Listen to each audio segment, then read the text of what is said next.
What's up, everybody? This is Ariel from Hounds of Innsmouth. Welcome to the second Hounds of Innsmouth podcast. Calling it the Howling for right now. Not sure if that name will stick. May go to something else like the Baying of the Hounds cast or something. Who knows? Flying solo today. Nobody else is here at the house currently. There's a possibility that someone may walk through the front door and be willing to join in on this fun activity, but if not, I can just guide the way for right now, and then if I can grab somebody later on, I'll just add it on to this podcast. So, how y'all doing? Good. So this past week, been pretty busy. Haven't really had a whole lot of time to create more content for the website or for our YouTube channel, but for right now, it's finally getting a break. A couple big things have happened for me personally. I went to a show last night. It was Meshuggah playing in San Francisco at the Regency. It's my first time I've ever seen Meshuggah, and it's apparently their 25th anniversary this year, so it was kind of a big deal for them. And leading up to their show, they had a poll. I think I mentioned this on the last podcast, but they had a poll for what songs their fans wanted to see on their website. And like anything from any album. I think they said like just one song per album was on their survey. I didn't take it myself because it was done by the time I tried it, but it was pretty cool. I got to hear a lot of songs from way back in the day, and we actually, myself and a friend of mine, CP the Hammer, we went together and we ran into this one guy who had seen them in Sacramento last year, I believe it was, with Animals as Leaders. And the guy said that the earliest they went was Nothing, which isn't too early in their career. Had a lot of earlier ones, so it was cool to hear a lot of stuff from like Chaos Sphere and Destroy Race Improve, Contradictions Collapse, and that's stuff that you wouldn't expect to hear too often anymore. And they still played plenty of stuff off their new album, or newest album, Colossus, or Colossus as it's called. And it was such a good show. Like that was probably the best sounding band that the Regency has ever had, in my opinion. Like, I've been there for several shows this year.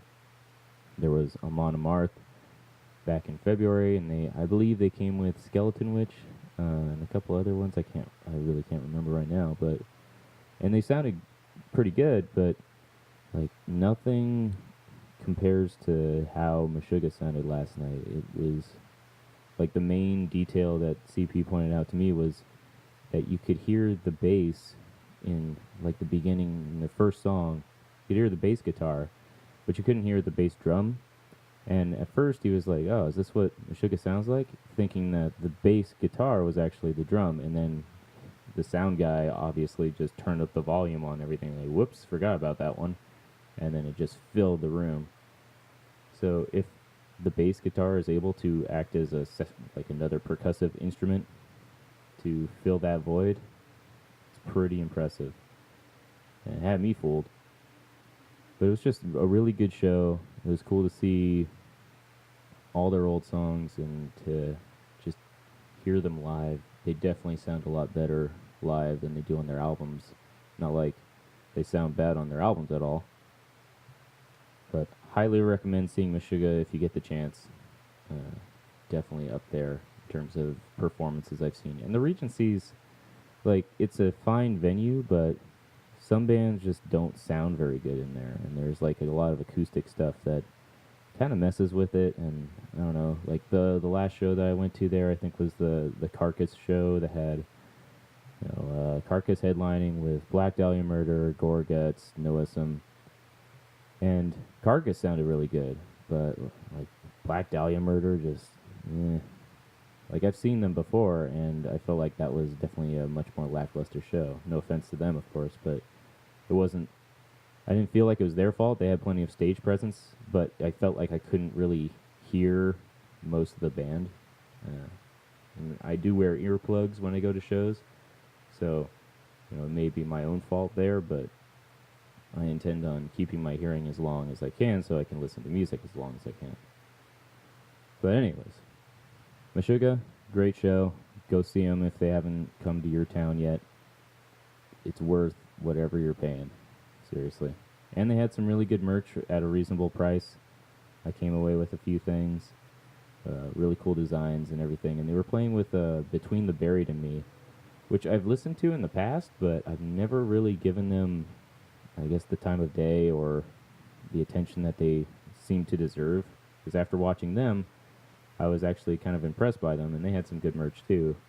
So their performance was enough to make me consider buying myself a shirt, even though I've never really listened to them all that much, but I guess I'll listen to them a bit more now. And speaking of what I've been listening to, I've been actually all over the place this week with what I've been listening to. Let me see if I can pull up a list here of various things that I've listened to.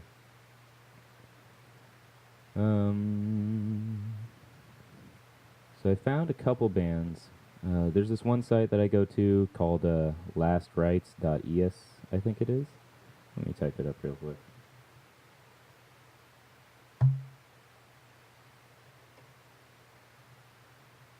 Yeah, lastwrite or lastwrit.es.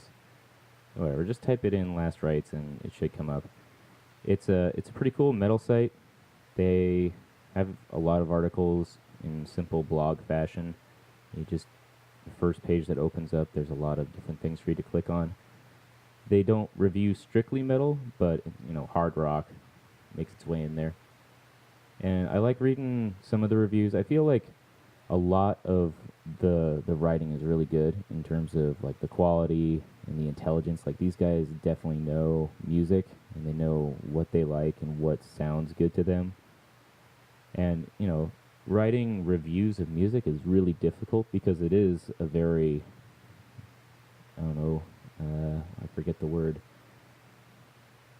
It's not objective, it's relative. It's a very relative thing, so it's your musical palette. And for these guys, like a lot of that comes through, so there were plenty of bands that I don't listen to much now, but I remember listening to a lot when I was younger and seeing some of the reviews for those albums on the site and them kind of giving it a really hard time. And when they don't like something, they're very blunt about it, and they don't take much shit. So, it's not. I personally didn't get offended by it. It's everyone's entitled to their opinion, and I think that they still made good points in the ones that I even disagreed with. So, if you're into reading metal music reviews, check out Last Rights because there's a lot of good stuff on there. And it's a really good source for just finding new bands in general because they just go around. I think they just like click on Bandcamp and just type in metal and then pick up a band and say like, hey, I'm going to review this week. You're like, okay. Because a lot of times it's like there's not even a full-on album release. They just review what's on the page. So, but I came across this one band called Spectral Lore. It's a pretty cool kind of melodic black metal sound. And they just have a lot of, ambient background music kind of mixed into their crazy blast beats and guitar solos. But I definitely recommend checking them out. They're on YouTube right now. I'll put a link in the description underneath this audio track on YouTube. But type in Spectral Lore, SPECTRAL space LORE. And the ones that I've listened to were 3 and Sentinel. Both really good. And I'll put a link to Last Rights as well for those who are interested. But just going through YouTube and going through their site, you kind of come across a lot of really good bands that kind of you would never come across on your own. Because I think Spectral Lore, I don't think they've released any physical content or albums. I couldn't find them on the iTunes store, so definitely just through Bandcamp, I think. And I found another band that was pretty cool, much more along the hard rock side of things, called Planet of Zeus. And these guys are apparently from Greece. The name's not a dead giveaway, but excuse me. So anyway, Planet of Zeus. I listened to Macho Libre and another one of their albums. I believe it's on Last Rites as well. And it's a pretty. They have some really catchy beats and guitar riffs on there. It's just good, old-fashioned hard rock. The guy's got a little scratch to his voice to make it sound a little more metal, but I think that even people who aren't into it that much could listen to it. Vigilante is the name of their other album that came out recently.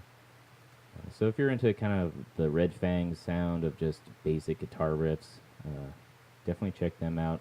I may just include a clip in this podcast just to give you a quick idea, but I don't want to steal their content or have YouTube chasing after me. So let's see. Planet of Zeus, Spectral Lore. Listen to Thrall. Thrall's a pretty cool, another black metal band. Vermin to the Earth was the name of the album I was listening to. Pretty cool stuff. And I listen to a lot of this stuff when I'm just at work. Put it on YouTube and then close the window and then get back to work, and it's just kind of good to zone out. But after listening to the Planet of Zeus, YouTube gave me a lot of different suggestions for kind of the psychedelic hard rock bands out there, so I'll just go through a couple of them. There was Bongzilla, so I guess this is classified as stoner rock, and that band definitely talks about marijuana a lot. The music itself was actually pretty cool. I could have cared less about the lyrics. All Them Witches, Lightning at the Door. All Them Witches is the name of the band. I think it was pretty good, but I can understand some people not being into it. Wolf Mother, I tried them out for the first time. I thought they were okay. Not the biggest fan of them, but you never know. Maybe they'll grow on you over time.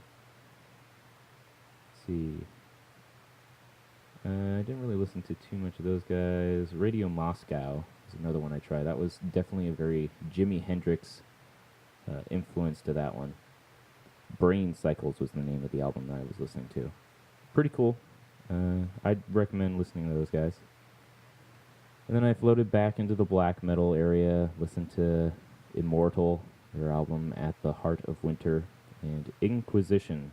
Their album was titled Ominous Doctrines of the Perpetual Mystical Macrocosm.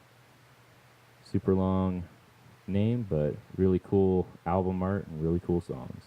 So check those guys out if you can. I'll put links into the description on YouTube. Let's see. I also checked out, thanks to Last Rites, Orchid's new album is coming out soon, and they had a couple new tracks out on YouTube. I'll put it in the description. But Origin's one of those bands that, I don't know, it kind of sticks with you. And I believe they're playing at this year's Summer Slaughter, and they're pretty much the band I would go to see. There are some bands that, I don't know, that I'm not even sure who are playing in that show, but if Origin's playing, that's reason enough for me to go. We'll see if I actually pull through and decide to go. I've been to so many shows this year, I'm not sure if I will have the time or pay for it. So, since the last time I did a podcast, I've watched a lot of movies. And actually, I'll go into some of the movies that we watched before I did the last podcast that are on this recent list. I was intending to do a quick and dirty kind of blog post about the various movies that I had watched over last weekend, but I haven't gotten around to it, and it's just easier to speak it aloud anyways, because then I can just put this all into one thing, be done with it, moving on. So over the past week, we watched a bunch of different movies. Last weekend we watched 4 that I can think of off the top of my head. Some were good, some were not so good, some were good for their own reasons. One of the movies that we watched, well, I'll go through the list, but the first one that we watched was The Usual Suspects. Megan had never seen it, but she already knew the ending of the movie, so, you know, that's kind of a bummer, because it's kind of the whole point of that movie, but, What are you gonna do?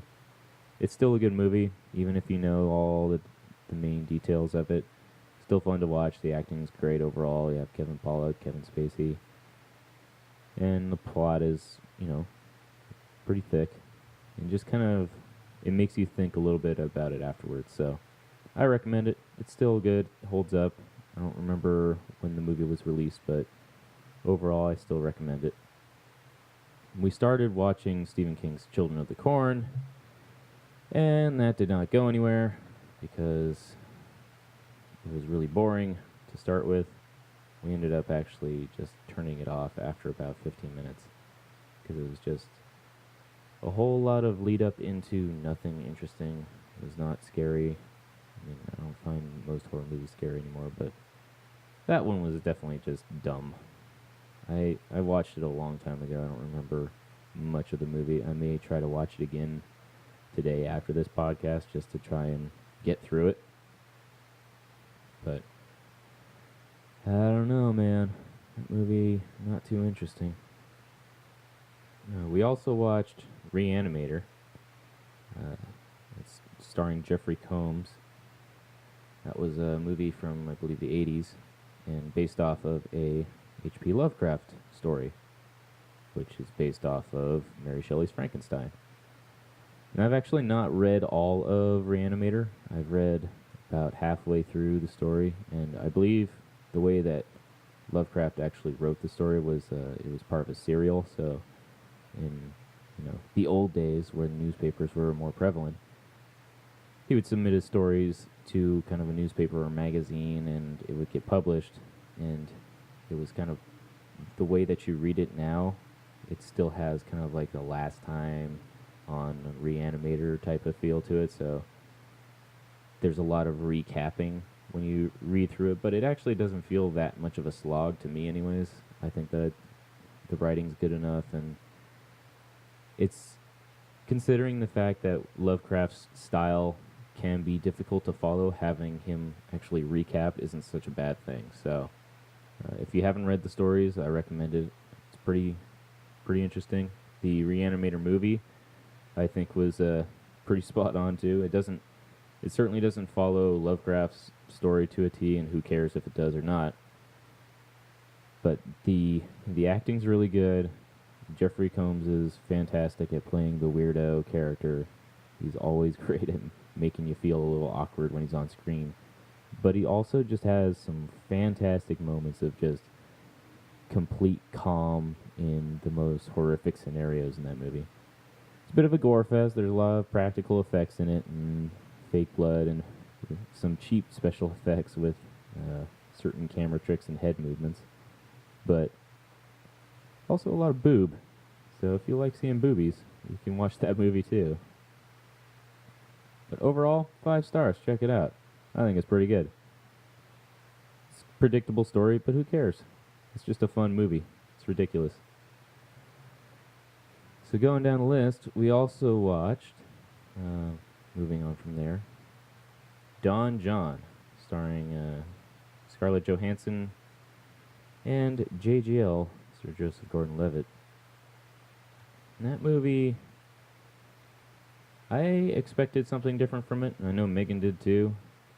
At the end of the movie, we're like, that was okay. I remember kind of being like, oh, this is a simple but kind of interesting premise of a guy who's addicted to porn and finds this beautiful girl played by ScarJo and falls in love with her, but then she has a problem with his porn collection and addiction, and he's trying to figure it out for her and all that stuff. And I thought it was going to be more of a growth towards Scarlett Johansson's character. I don't remember their names from movies, but I recall just thinking that it was going to be him trying to sort himself out and get rid of his addiction for her and kind of figure himself out in the process, but ended up kind of going in a different direction. It ended up going in kind of a different direction where he found someone else to help him forget about his porn addiction. It wasn't really like him struggling to give it up. He kind of just found his way to something else. And I don't think this is really spoiling anything because it's It's not a. It's a love movie, or a breakup movie in certain respects. So, if you're worried about plot twists, I think you're thinking of the wrong movie.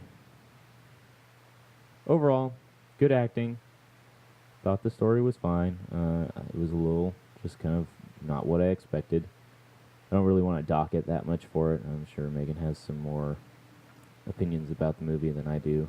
I just kind of thought, like, it's a simple flick. Let's check it out. But yeah, it was okay. 3 stars, I'd say. And after Don John, we watched The Leprechaun.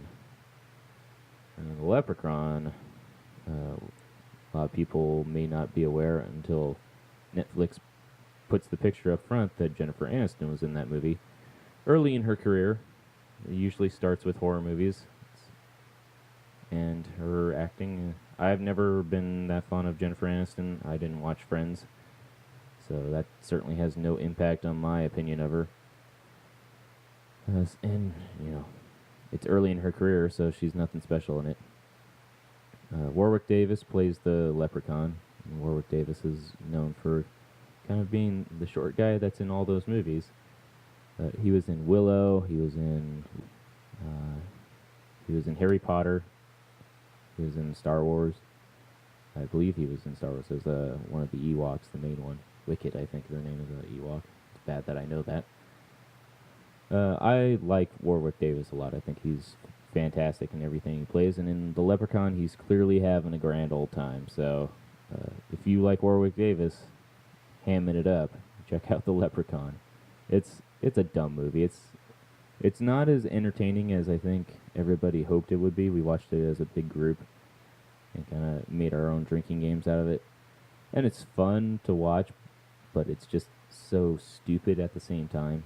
And we were looking up trivia for it as we were watching it, and one of the notable things about it was that apparently early in its production, the movie was going to be a kind of children's horror story. So it was going to be kind of lighthearted. The leprechaun wasn't supposed to be too scary. He was going around doing bad things and maybe hurting people, but you weren't going to see any deaths or anything like that. And it was just supposed to be a fun old time. And so that kind of seeped its way into the movie when they still managed to give the movie like gore factor. Really cheap. It's definitely not really gory. It's like, people are spreading jelly on their face and pretending it's blood. But it's kind of a fun movie. It's dumb. It's really, really dumb, as you would expect it to be. And there's so many sequels that I haven't seen. I've only seen the first Leprechaun. I haven't seen In the Hood or Back to the Hood. Or I believe he went to space, too, which is ridiculous. But that's where all those horror movies go eventually, right? Speaking of horror movies, we also watched Hellraiser 3, considered one of the lower points in the Hellraiser franchise. Yeah. I don't know. I think Hellraiser is one of those series that has been kind of built up a bit more and is a little overrated in certain respects. I still like Hellraiser 1 and 2 a lot. I think that they're still good movies that stand up in their own respects, but they're also kind of like the sort of obsession with Pinhead and kind of building him up as a character didn't start until after the first 2 movies. We got a little bit more of him in the second one, and probably like a focus on him that wasn't necessary, but it didn't really hurt the movie all that much anyways. And I enjoy the first 2 Hellraisers. I think they're still good movies to watch during Halloween. But Hellraiser 3, definitely a downturn in its overall quality. Not necessarily like a bad movie that's not fun to watch. Like it still had its moments that were pretty funny, and some god-awful wallpaper from the early 90s. Holy crap. You would not believe the interior design of a certain condo in that movie, because the wallpaper looked like you were sitting in a dentist's office that you could not escape from. It was just disgusting looking. That's probably the most horrific thing from that movie. I don't think I've ever seen Hellraiser 4 on. I think I only saw bits and pieces of 3 before we watched it that night. Hellraiser 4, I believe, is the one that goes into space, because that's what horror movies do. But from what I've read about it and heard about it, because I watched a kind of review of the Hellraiser series from Screen.com, one of the former affiliates of GiantBomb.com. It's now owned by a different company, and the original people are no longer there, so I haven't gone back to it much. But one of the videos that they did was kind of a review of the entire series, and from what he told the audience, the first 2 are good. The third one's a drop-off in quality. The fourth one actually goes back up a bit and ends up being relatively interesting with some decent acting to carry it through. And then from there, it's just garbage. Like, even though they get actors like Lance Hendrickson, he just isn't enough to save some of the movies that follow. And then there are certain ones where Pinhead's just barely in it, and essentially, like, at a certain point, Pinhead was kind of the reason that people were watching the Hellraiser movies, so it kind of didn't make sense to keep him to the end, and I don't really understand why they did that. It's too bad, because I always felt like the Hellraiser series had just a huge amount of potential for kind of making a scary movie and an interesting, I don't know, just interesting possible scenarios for their characters to go through. So, disappointing. I don't think I'll watch the entire series. I don't think it's worth it. If Hellraiser 3 is considered a low point, that's not too bad. I thought it was still a relatively entertaining movie with some decent practical effects. But from what I've seen of the ones that follow 4, I think I'll stop at 4 if I end up watching it. I believe that's on Netflix too. So those were the 4 movies that we watched over the weekend, and then, Stephen King's Children of the Corn didn't finish. But before that, previously, we watched a couple other horror movies. Showed Dusk Till Dawn to Megan for the first time. One of my favorites. We also watched The Candyman. I haven't seen that movie in a long time. It holds up relatively okay. I think that it's kind of a chore to get through in the beginning, really kind of boring for a while. And then it starts to pick up when things start going bad for the main character, so it's an okay movie. I don't really want to talk about it too much because I don't really remember it as much anymore. It's already kind of left my mind a bit, but it's decent. I don't think I've seen any of the sequels, and I doubt they're very good. Let's see.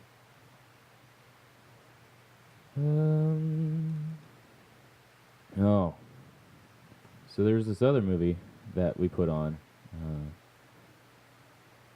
It was on a night where we just kind of decided, hey, let's just go out, get sushi, hang out. We came back, and I had some stuff that I needed to do. Everybody wanted me to put on a movie, so I put on something that I could, work with in the background. And it ended up being... And the movie that I ended up choosing was Hansel and Gretel Witch Hunters. And that movie, what a piece of dog shit that is. Holy crap. It was recommended by Vince, our bassist, and his girlfriend. They're like, hey, you should watch that, because we sure couldn't. And yeah, it's really bad. That was released in theaters not too long ago, like last year. I don't remember the name of the actors. There was the guy who played Hawkeye from the Avengers, and then a bunch of people. There's like the actress who plays Jean Grey from X-Men and the wife of Liam Neeson in Taken. But it was just really... It felt like they couldn't decide on a tone for the movie, essentially. And they had several different tones going on. And the whole thing was that Hansel and Gretel were supposed to be these super witch hunter characters who were kind of like Blade, where they were able to do these crazy acrobatic stunts and super cool wirework moves that allowed them to catch witches, which are clearly more powerful than they are. but it really, the action sequences just ended up feeling boring because of the fact that it's just like you never really felt like there was any threat to the characters, and there's nothing tense about the movie in general. Not to mention the fact that like these characters who are supposed to be super acrobatic, crazy witch hunter people stuck out like sore thumbs in the movie because of the fact that they couldn't figure out the tone and what these characters were supposed to be living in. Like, what world were these characters from? Because it sure as hell wasn't the world that they were shooting the movie in. Because there were all these characters who were supposed to be using, like, old English accents and talking as though it was really the 1400s or the Dark Ages or whatever time period it's supposed to be taking place in. But then you have Hansel and Gretel, who are just talking in regular American English accents, acting like assholes. Like, hey, and we also have these fully automatic guns or semi-automatic guns. Like, there was a Gatling gun and a shotgun and just a bunch of really stupid stuff that you have no explanation as to how they somehow came across this technology or anything like that. So it's like, if the rest of the world were more stylized for these crazy weapons to make sense, then it would be more acceptable. Like, there's this movie called Bunraku. I don't think it's on Netflix anymore, but even though it had Josh Hartnett in it, it ended up being a pretty fun movie to watch because of kind of the crazy stylized way that they shot the movie. And it was very, it was intentional to be kind of over the top and ridiculous with all of its action sequences, but they fit a lot better because the world itself was ridiculous and over the top. It was like a pop-up book and weird stylized backgrounds and backdrops, and just, it was all over the place as a movie. So for Hansel and Gretel, their problem was the fact that they decided to go over the top with all of their action and their, character designs and stuff like that, but still try and keep it grounded in this, like, semi-fantasy world. There's, like, a troll and witches, and that's about it. That's all you see in the movie in terms of the fantastical. But the villagers and the villages itself, it's like simple mud huts with straw roofs, and you're like, what the hell? Where's the rest of the craziness in this movie? It's reserved strictly for the action sequences, and it sticks out. It's dumb, and the dialogue is terrible. The sequences are dumb. There's some nudity in it, but that doesn't really save much. It's a boring movie. Don't watch it. It's a piece of crap. I gave it 1 star. Ugh. It's just Hollywood garbage. Hollywood trash. There's another terrible movie that we watched. I'm not sure if this is Room 237. No, I think that's the documentary on The Shining. It was like Room 313 or something. Just look it up on Netflix. Oh, here it is. Apartment 1303. A piece of shit movie. We didn't watch all of it. We watched barely half of it. It was a horror movie. It was based off of a Japanese horror movie that was a lot better, apparently. And this one, holy crap. Terrible acting, terrible scenarios. It just, you know how it is, like, maybe you don't watch horror movies, but most of the time in horror movies, when someone moves into a haunted house or apartment or whatever, it's supposed to kind of start off like, oh, I'm so happy I did this. I'm living the dream. I've moved into my dream home, and this is fantastic. And so you're supposed to kind of live there for a bit, and things just slowly start happening. Like, you hear a bump in the night one night, or your chairs are moved around. Just simple spook stuff. It just happens. It unnerves the characters a little bit, but they like the place so much that they're not willing to give it up. So there's just some sort of draw to it. It's more than just simply like, hey, I signed a lease on this place, I can't leave. It's like they've come to feel like the place is home, and they don't want to accept that there may be something dangerous trying to kill them or haunt them or whatever. And, certain things like that. It's a simple thing that's done in all horror movies that do haunted houses and stuff like that. And For whatever reason, this movie felt like, hey, let's just cut to the fucking chase. First night she's in there, let's start messing with her night. There's like tennis balls bouncing around or something, and ghosts walking through walls. And I don't know. I got up and left and came back, and the annoying main character girl was already dead. And it was just dumb. Like, if you want a dumb horror movie that's not even fun to watch, check out Apartment 1303, because it's a piece of shit. Ugh. Terrible. It's funny, these podcasts are kind of... Like, if I had more people here, and everybody had more time to sit here and chat with me, keep me company next to the microphone, I would try to have some people talk, give more of their opinions on music and videos and video games and movies and stuff like that, but it's just me. And so what I do in my spare time when I have the chance to relax and not think about work, I watch movies. So we're going to keep on talking about movies the rest of the way through here. Or until I just leave to go do something else. So, we also watched a bunch of documentary movies recently. There was one that we watched about the Nightmare on Elm Street movie series called Never Sleep Again, the Elm Street Legacy. And that's 4 hours long. That is an extremely long movie. I'm pretty sure it was probably released in parts or whatever on HBO or something. But it was an interesting movie to watch. I didn't know that much about the production of those movies. I've watched all of them, I think. And it's very educational. Definitely just kind of watch it in doses, take a break every once in a while. Like maybe when they finish talking about one movie and move on to the other, take a break yourself and come back to it at another time. But overall, fun to watch. We also watched this documentary, this movie called Life 2.0. I believe it was released a few years ago. It's a movie about people who play Second Life, a MMO social game online. It's a video game, for those who don't know. But MMO stands for Massive Multiplayer Online. And Second Life is kind of like The Sims, but on the internet. And The Sims is essentially just, a dollhouse, a digital dollhouse for you to play, architect, designer, and god for these NPCs called The Sims.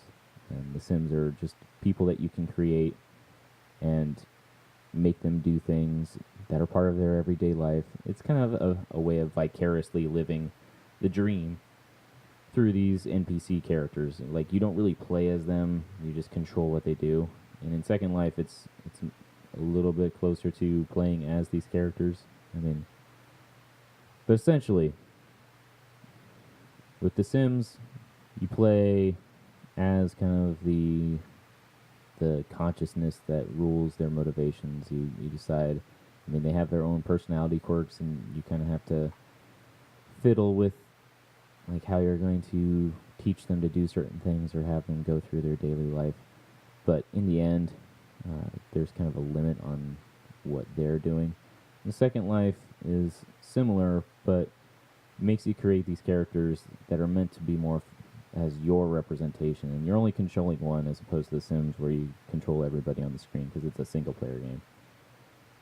But for Second Life, you create your avatar, you customize it, get the right clothes and look and style that you want to be represented on the internet, and you go into this, basically the game servers that have all these different places for you to interact with people. I never played Second Life. I'm not even sure if it's still around. I'm guessing that it is.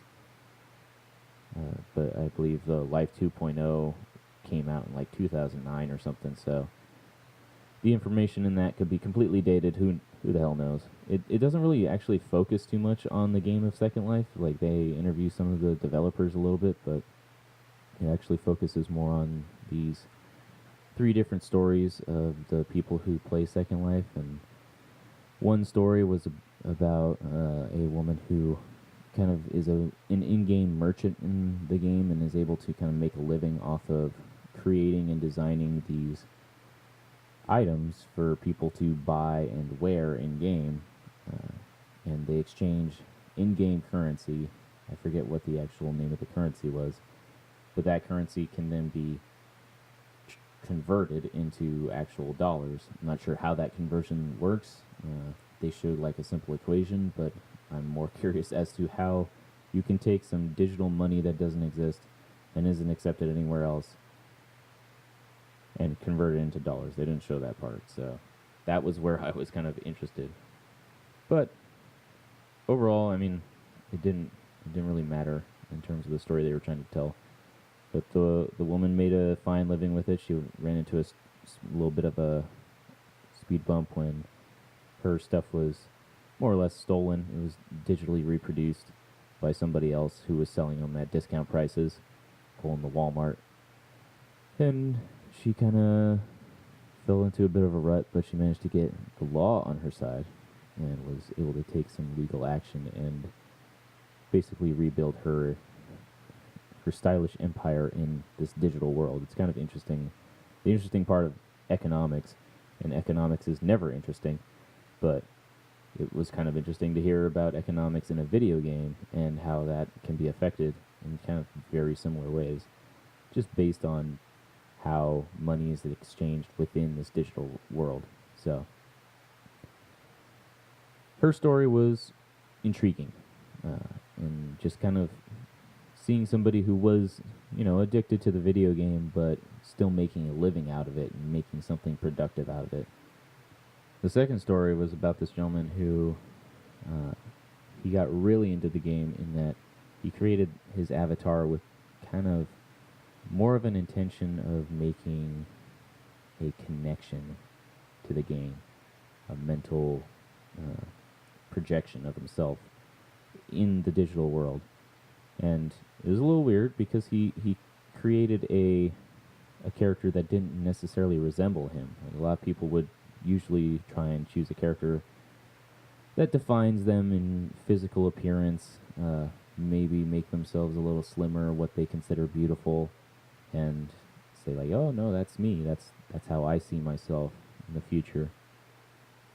But for him, he actually chose to project himself into that of a teenage girl, and he realized that would seem strange to people, and his fiancée didn't understand the reasoning behind it. She didn't understand really his addiction to it, and she didn't really want to.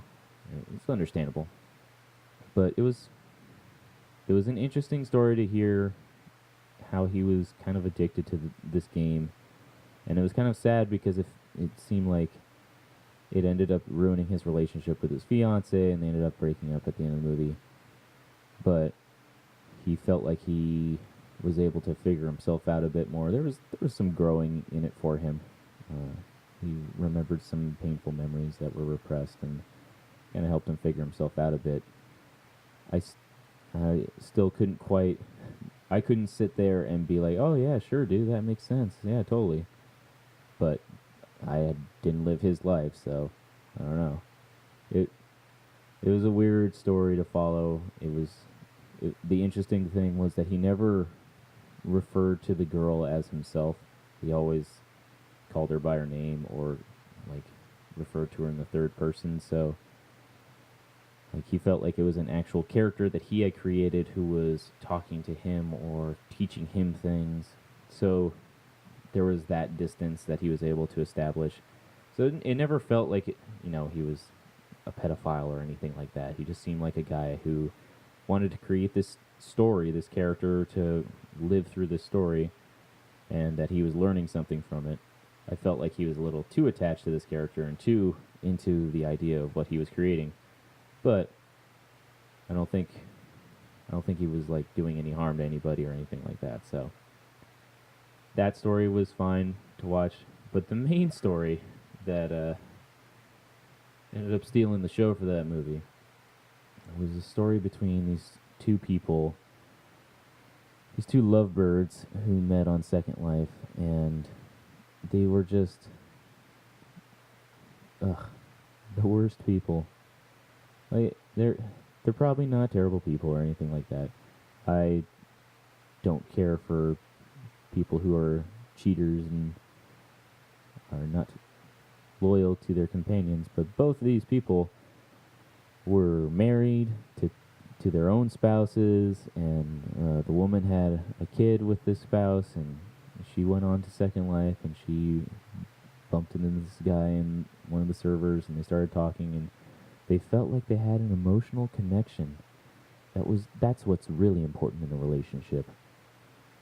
And yes, I'm sure it is, but it helps to be there in the physical world too, not just do it through the internet, where you never see the person's face or never see what that person is like. Like, you want to find out what a person's like, go stand in the DMV for several hours with them, or the post office, or go to high stress scenarios and find out how this person really is.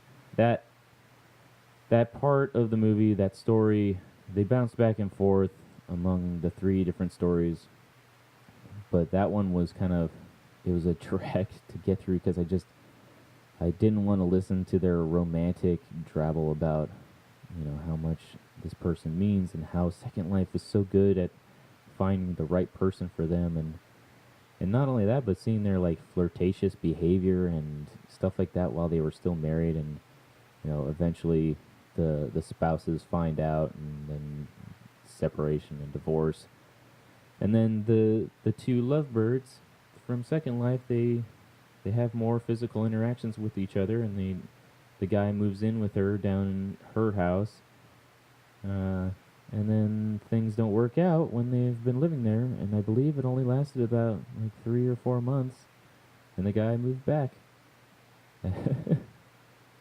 But it was such schadenfreude to see that relationship fall apart. It makes me a terrible person for getting some enjoyment out of seeing that relationship fall to pieces, but after hearing them destroy their own relationships and ruining the lives of their spouses that they were supposed to have cared about, whom they certainly didn't sound like it, is dumb. It's dumb on their part. Fuck those guys. So you had those three stories.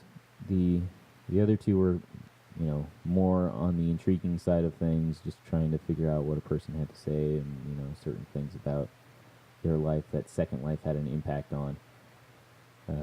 And, I wanted the guy to feel better about his life.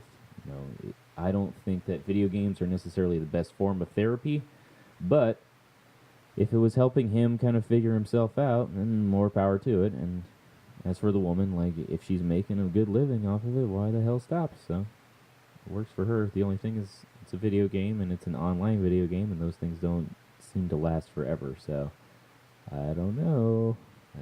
Netflix suggested another movie after the end of that called When Strangers Click, another documentary. This one was more focused on the online dating aspect, so it wasn't strictly about Second Life, even though Second Life actually makes a bit of an appearance in the last story that they follow. But they go through a number of different people kind of talking about their online dating experiences. All of them were the successful online dating experiences. That was the thing. It was a rather upbeat documentary, not really focusing on the ones that are like, this went horribly wrong over time. It was always about kind of like people who finally found the person they were looking for. So if you're one of those people out there who's looking for the special somebody online, you may want to watch that movie just to get an idea that it may happen to you too. That was pretty much it. Those were the movies that we watched. I watched Sci-Fi Boys, a documentary about Ray Harryhausen and Ray Bradbury and various other important, influential people in the making of sci-fi movies. I didn't really pay too much attention to it, though, because I was doing band practice in between, so I'll probably rewatch it just to actually get more out of it and give it the attention that it deserves. So, not an opinion of it yet. We'll see how it goes from there. So that's it for movie talk on my end. If I had more people here, I'd be curious to hear their opinions on things. Maybe if I can grab Megan, who watched a bunch of those movies with me, and get her opinions on the same movies that we watched. But, you know, if not, whatever. We'll migrate from movies and briefly talk about video games. So, for those who don't know, I enjoy video games thoroughly. Grown up, they've always been kind of a form of entertainment that I've really liked. There were different parts of my life where I didn't play at all. But in recent years, I've picked them back up again, and I thoroughly enjoy them. I worked for a video game company briefly for a couple of years, I guess. And, I enjoy them. I think that there's actually more benefit to them than necessarily harm in certain respects. I understand arguments against video games, but that's for a completely different podcast altogether and subject. But the point I'm trying to make is that I play video games a lot when I have the motivation to do more than just sit on my ass and watch a movie. So, as a result, I have a Steam account on my computer, and that means that I also have a shit ton of games, because that's what happens when you have a Steam account. Steam makes you buy so many games, and then you forget that you have them, and you buy more games and more games and more games. You never go around to playing them. But I've been playing them. We started on Alan Wake, started making some videos for that. I'll be posting those on YouTube soon. Alan Wake so far, it's not that interesting. The reason we started playing with Alan Wake was just because the letter A. Just going down the list of games. It's kind of a motivation for me to play all the games that I've paid for over the years. So then it's not a waste of money, and Steam's not just rolling in the dough of my hard-earned cash. But we skipped over a game called Ares. I don't know what it's about yet. I'll probably load that up relatively soon, so then we don't run out of stuff. It's higher up on the list simply because it's an acronym, and so there's a bullet in front of the A. But Alan Wake is essentially the first game on the list.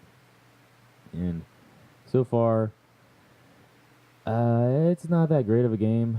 Like, I remember following the news of this game before it came out. It was going to be a launch title for the Xbox 360, and then it got delayed by several years. And you can definitely tell in the way that's presented. Like, the presentation in that game is really kind of lacking. Like, the textures are fine in certain respects. Like, his jacket looks good, and it's a decent looking game in certain areas. The atmosphere's good, the certain textures, but then you see the facial animations of the characters, and it's clear that these people are not quite used to the complex sort of graphing that you need to be able to control in order to make convincing facial expressions and animations on people.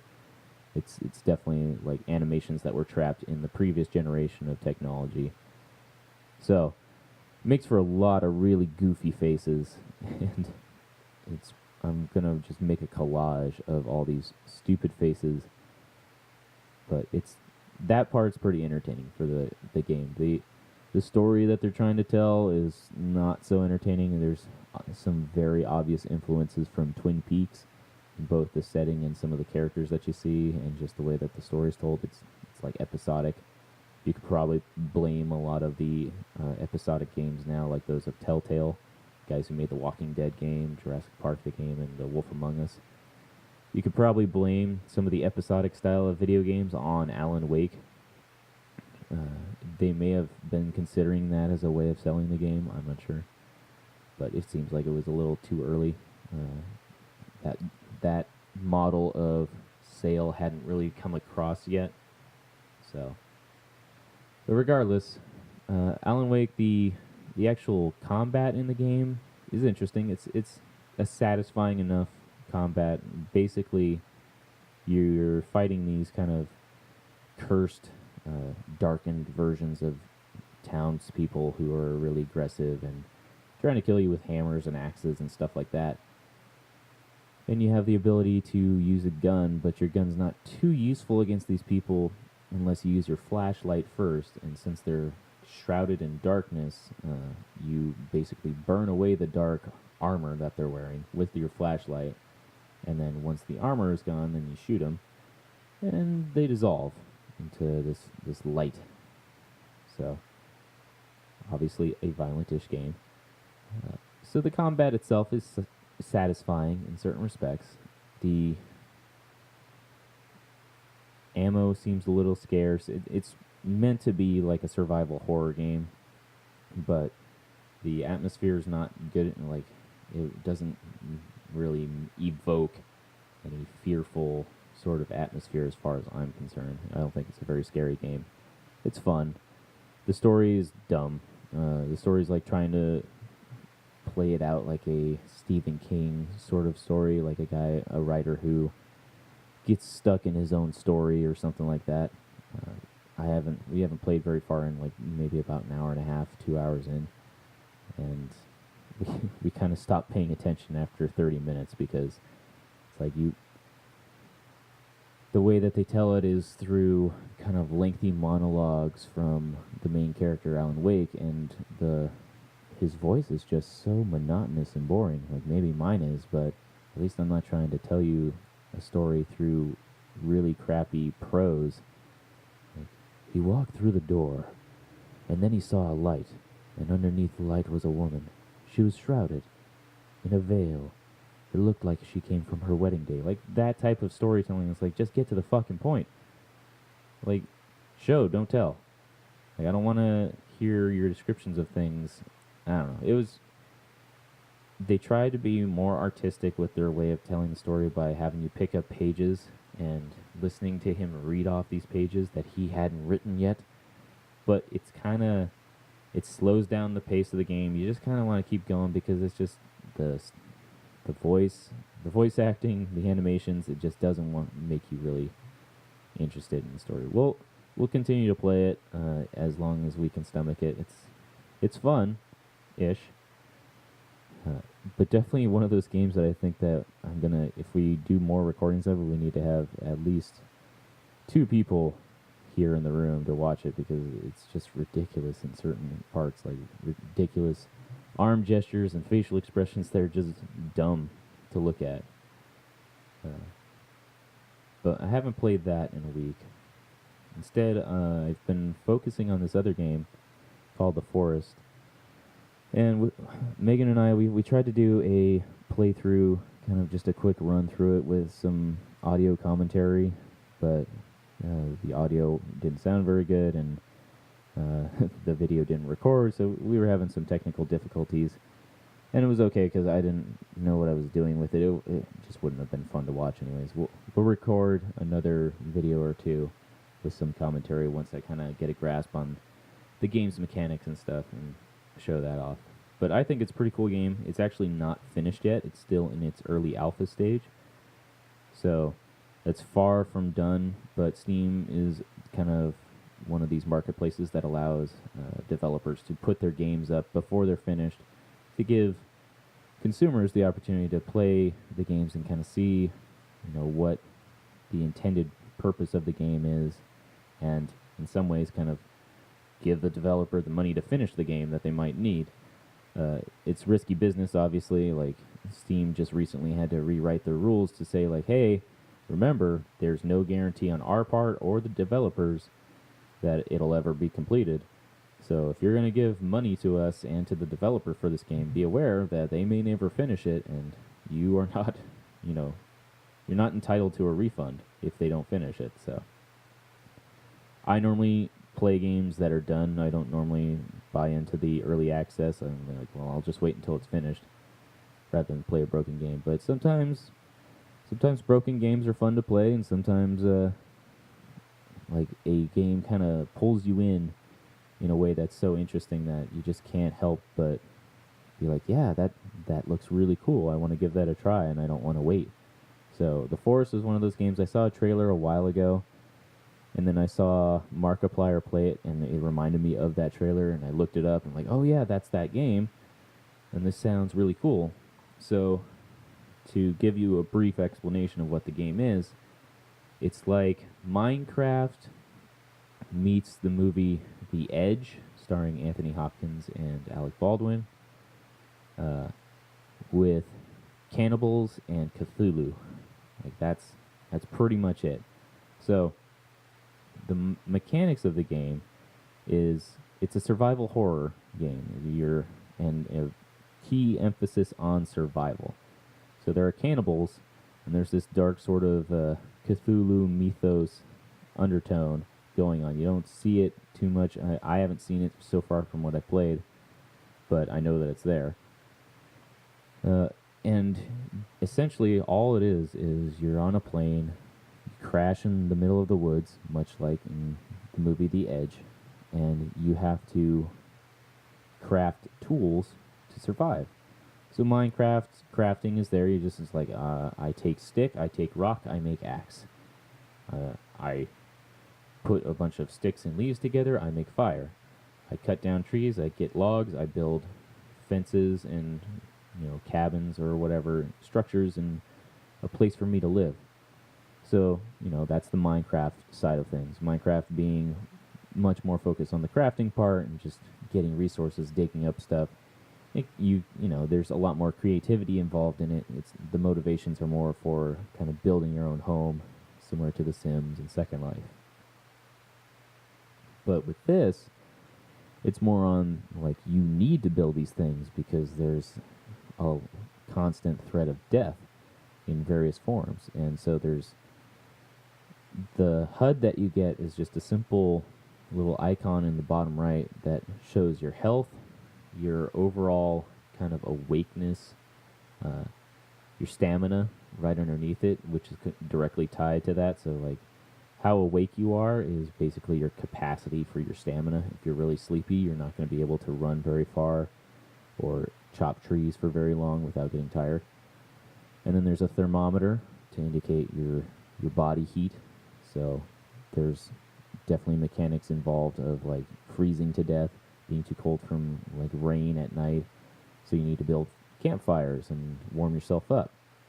And then there's also an icon for your stomach to indicate hunger. So you have to hunt for food or gather berries, and there are some berries that are good for you and some that aren't, so you have to be careful about that.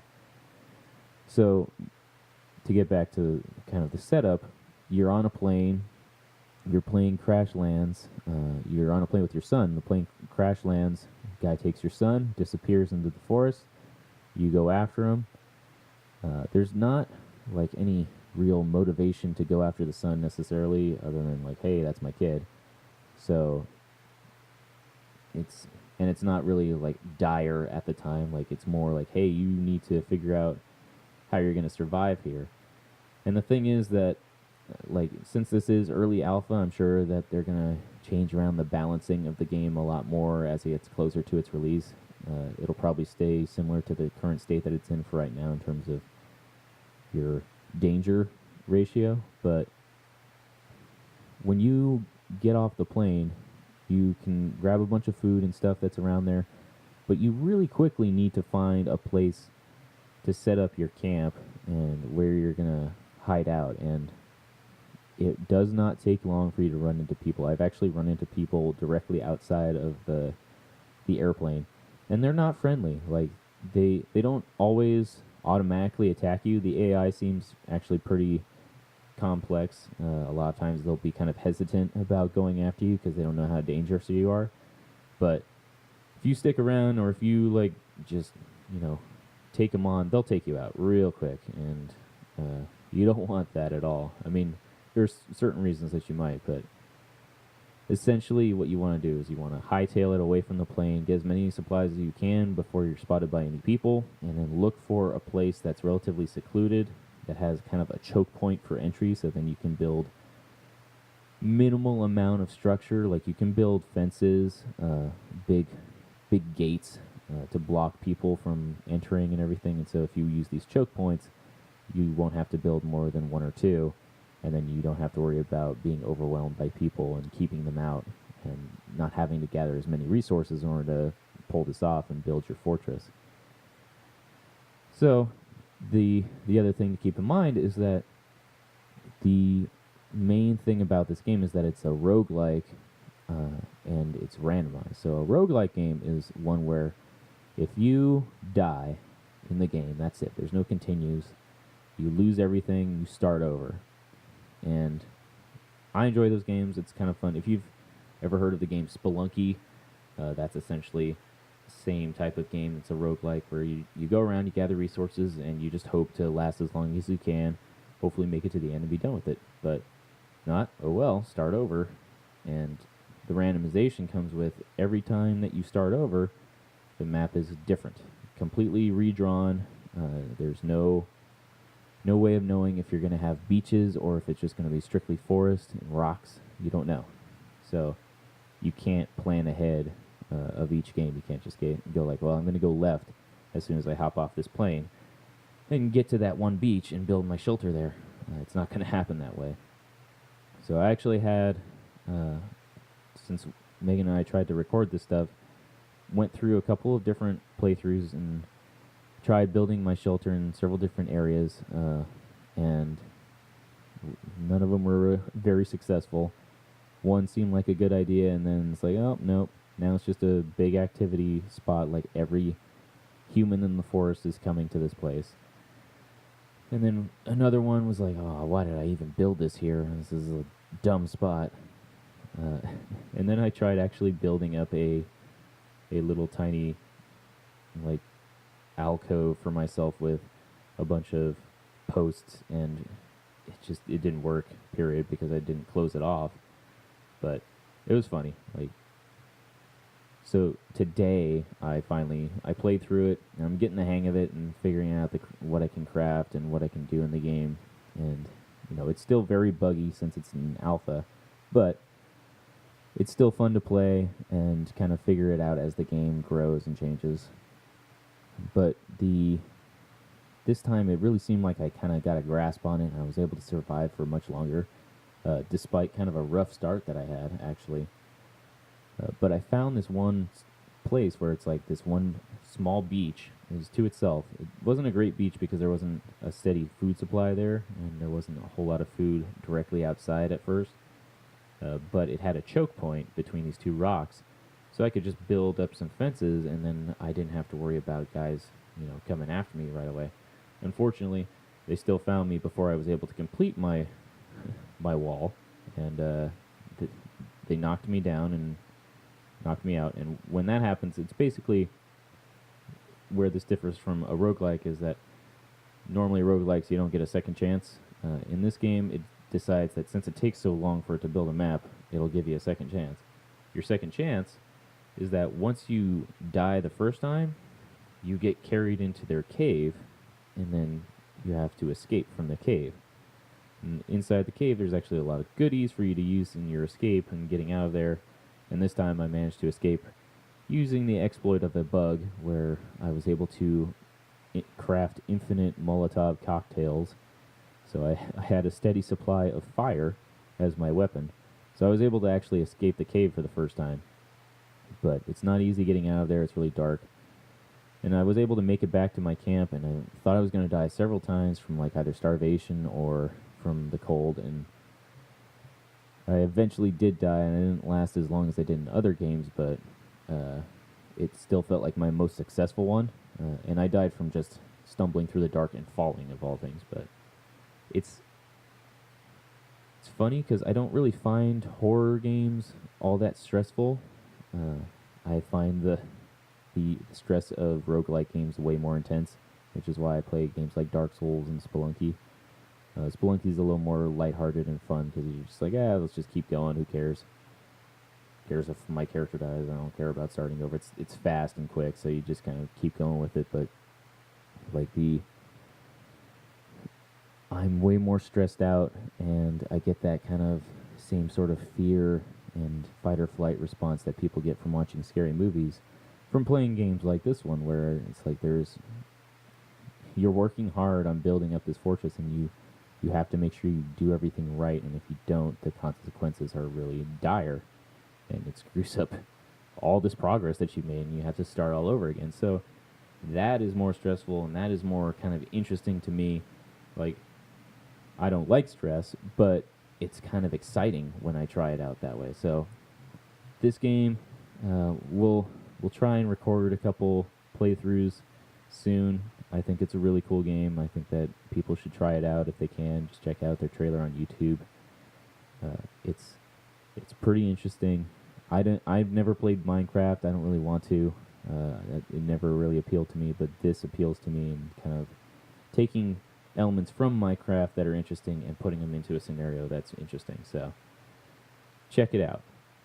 For now, I'm going to stop recording here for myself. If I get anybody else to talk later on, I'll just put in another podcast. But I think I've talked long enough. This is a long enough podcast for just one person to blather on random stuff. So I'm going to call it here. Thanks so much for listening. Before I go, I did want to mention that Hounds of Innsmouth actually has a couple shows coming up. I don't know the details of the second show yet because we just got word about it yesterday, but the first show is later this week, Friday the 13th. We're going to be playing at B Street Music. I'll put an information or a link to more information on our Facebook page. But if you guys can make it, come out 7 o'clock p.m. Friday the 13th, B Street Music. I think it's only $5 at the door, and come see some local metal bands and thrash out in the backyard of this music shop. It's pretty cool. I'm excited for it. Hope you guys can come and join us. On Sunday that follows that is another show that we got lined up, hopefully. I don't know where we stand in the order, and where exactly it's going to be, but I believe it's in Redwood City.